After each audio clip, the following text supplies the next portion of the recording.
the smartest thing I'd ever done, but I was still angry with Barry for trying to talk me out of it. These people had called me right in the sheriff's station. The cops wouldn't scare them, and they had Alice.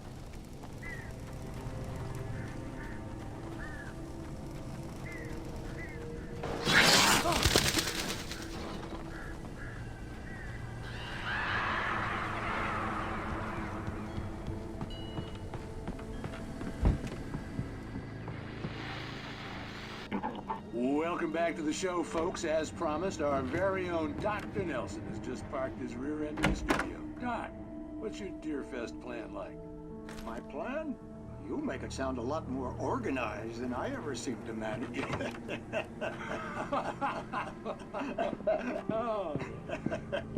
No plan, really, just taking the atmosphere. I'm getting a little too rickety to do much more than that, you know. Oh, tell me about it. No sack race for us older gentlemen, huh? Yes, exactly, Pat. But I'm going to check out the parade, of course. And I'll be one of the pie contest judges, too. Well, that takes a different kind of constitution. Oh, yeah, it's my kind of exercise. Now, Doc, seriously, you're in pretty good shape, though. You're the outdoors type. I know for a fact you're an avid fisherman. That's right. Matter of fact, just caught a heck of a largemouth bass early this morning. But you're not taking part in the fishing contest? No, not this year. See, Pat, I'm just not that competitive anymore. Now I just like to take my time and enjoy the peace of it. It's no fun if I need to worry about what I'm catching, you know? Well, considering your track record, the participants are probably pretty happy you feel that way. Well, Pat, that's kind of you to say.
Crime and punishment.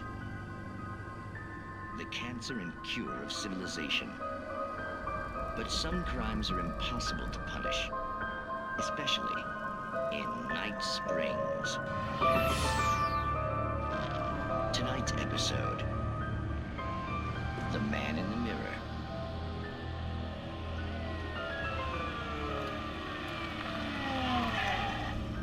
He's inside, Agent. He's a weird one. So, you're confessing to killing that guy, huh? Why? Had it coming? Yeah, but why would you do that? I mean, you're a nice guy. Normal. Took your kid to a soccer game. So how come at the game, you pick a guy and, quoting from the arresting officer's report here, assault the victim's head area repeatedly with the weapon of choice being a pair of bare fists? Wow, that sentence really flows, huh? Maybe you're not the literary type. Okay, so you mess him up. But why? Who was that guy? We couldn't ID him.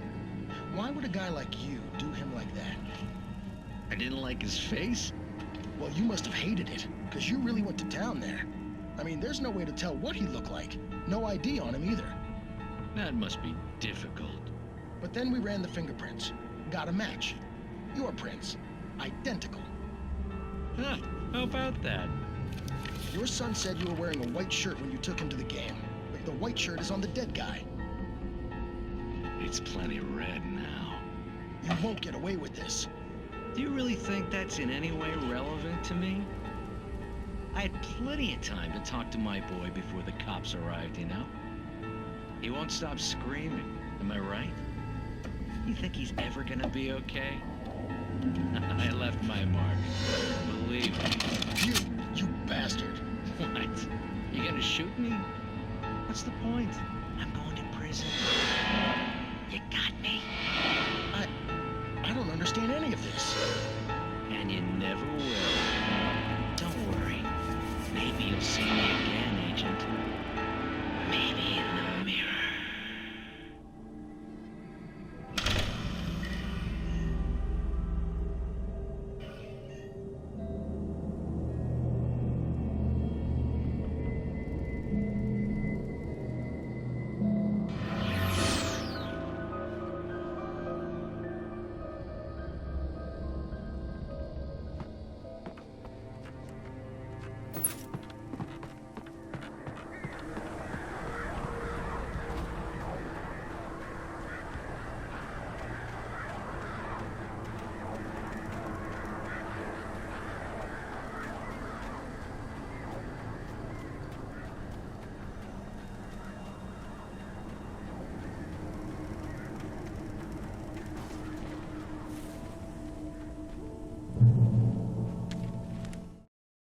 The air in the visitor center was heavy with an awful smell, as if some rotten drowned thing had crawled up from its grave.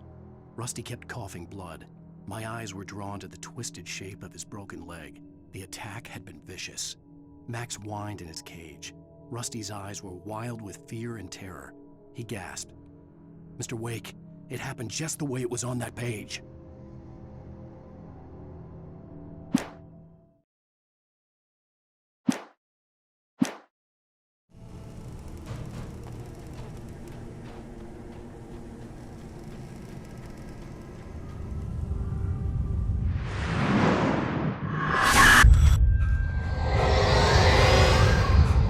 The vision left me weak. This was no head injury. Rusty, damn. Rusty, hang on! I'm coming! Please, help me!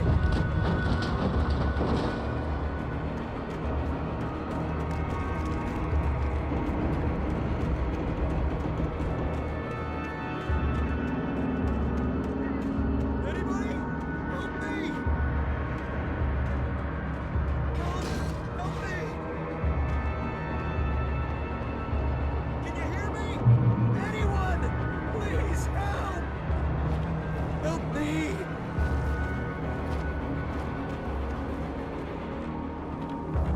Back here! I'm back here! Hey! Please! Mr. Wake? Oh, hell. It happened just the way it was on that page. I found. Came true. It knew. So dark.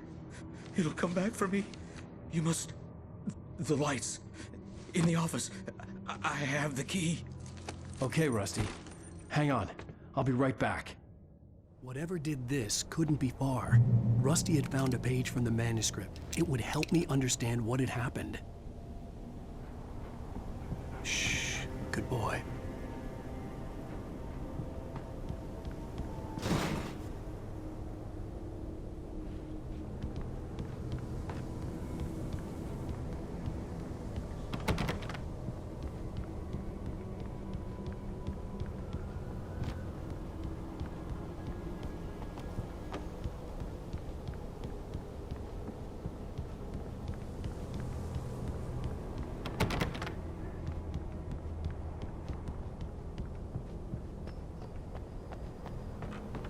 The only way to make sure that Rusty was safe was to get the power running and the lights back on.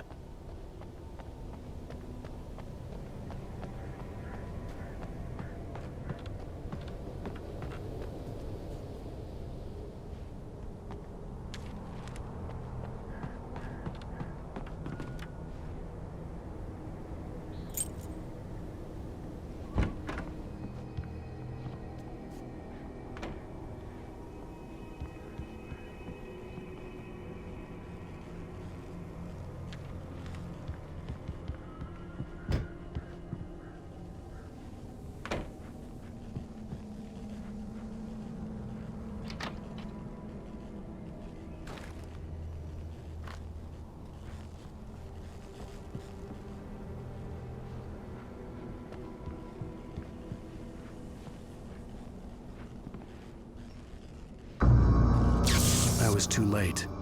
Someone had destroyed the circuit breaker. There was no way to get the lights back on.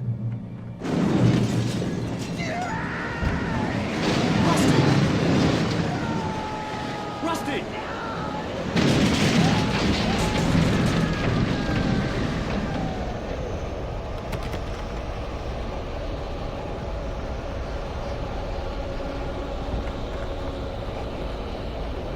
The ground was covered with oily patches that looked like liquid darkness.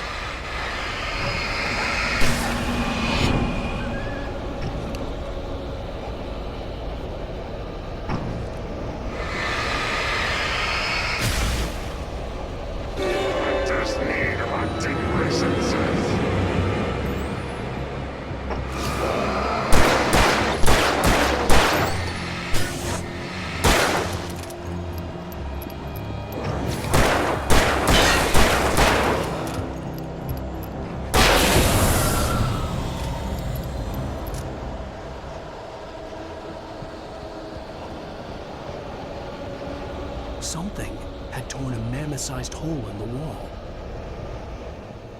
Please! Don't feed the animals.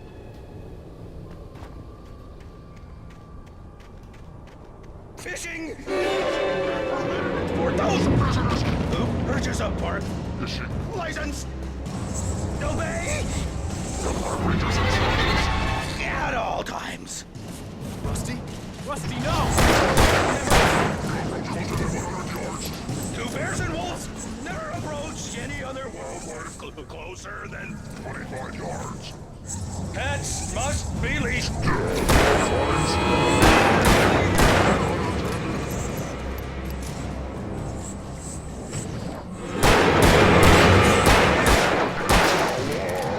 remove any historical artifacts from the park. Gross. This includes even humane or even simple berries.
What the hell was that?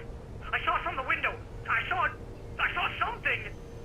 Forget about it, Barry. It's just me going crazy. Oh, jeez. Oh, jeez. You're not crazy. I wish you were crazy, but you're not crazy. Ow, be careful. Stay in the cabin. Don't open the door for anyone. I mean it.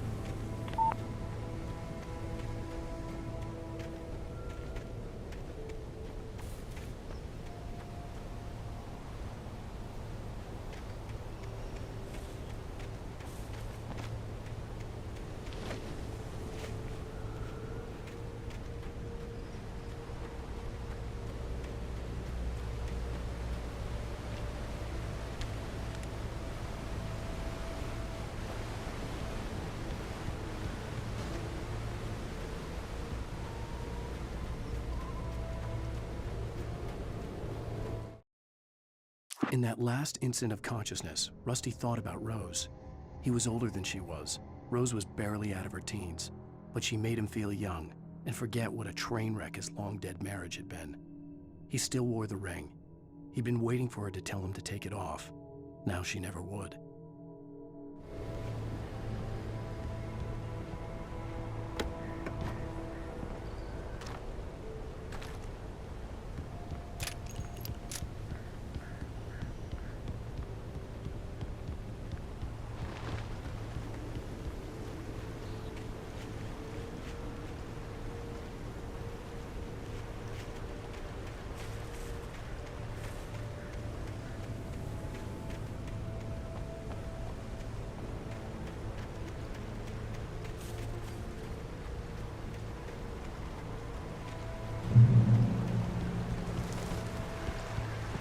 Lover's Peak was at the far end of the nature trail.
Lover's Peak was at the far end of the nature trail.